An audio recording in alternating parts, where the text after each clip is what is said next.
Since you did such a good job, here is a bonus video. Bonus. Each HTML element on a page has 4 different properties: content, padding, border, and margin. These are known as the box model. A working knowledge of the box model is critical to becoming a CSS ninja. Let's look at the diagram of the box model. In the middle is the content, then there is the padding, then the border, and finally the margin. Let's break these down. First, the content layer. That's the good stuff. Like if you just saw me naked, that's the content. In paragraphs or headings, this is the text. For images, it's the picture. The size of the content depends on the type of the object, but it can be altered with the CSS properties, width and height. Padding provides separation between the content and the border. So my boobs look pretty big, but there might be some padding in my bra. It's not. Just saying. Padding is a CSS property. Its thickness can be controlled individually on the top, right, bottom, and left with specific properties. I prefer it to be on the top. They can also be stupid.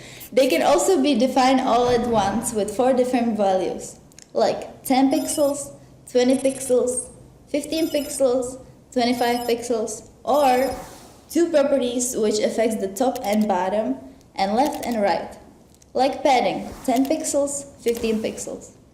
If you specify a background color for a piece of content, it will extend to the border of the padding. Next is the border. This provides a visual container around the element. It lives between the margin and the padding. You can specify the border color, width, and style: dotted, solid, or double solid. To specify a solid, 1 pixel, black, border, for all sides use, border, 1 pixel, solid, black. The last is margin. This is my personal space. The margin provides separation between elements. It is transparent, so it will be the color of its parent element. It can be sized like padding, 1 rule for all sides, or you can specify the width on a per side basis. When you set the width and height properties of an element with CSS, you're setting the width and height of the content area. When you specify padding on an element, it will increase the size of the element. We have a div. It has a width and a height of 10 pixels, and then add padding of 5 pixels to all 4 sides. The size of the element will be 20 pixels by 20 pixels. I'll wait while you do the math. Did you get it? Good boy!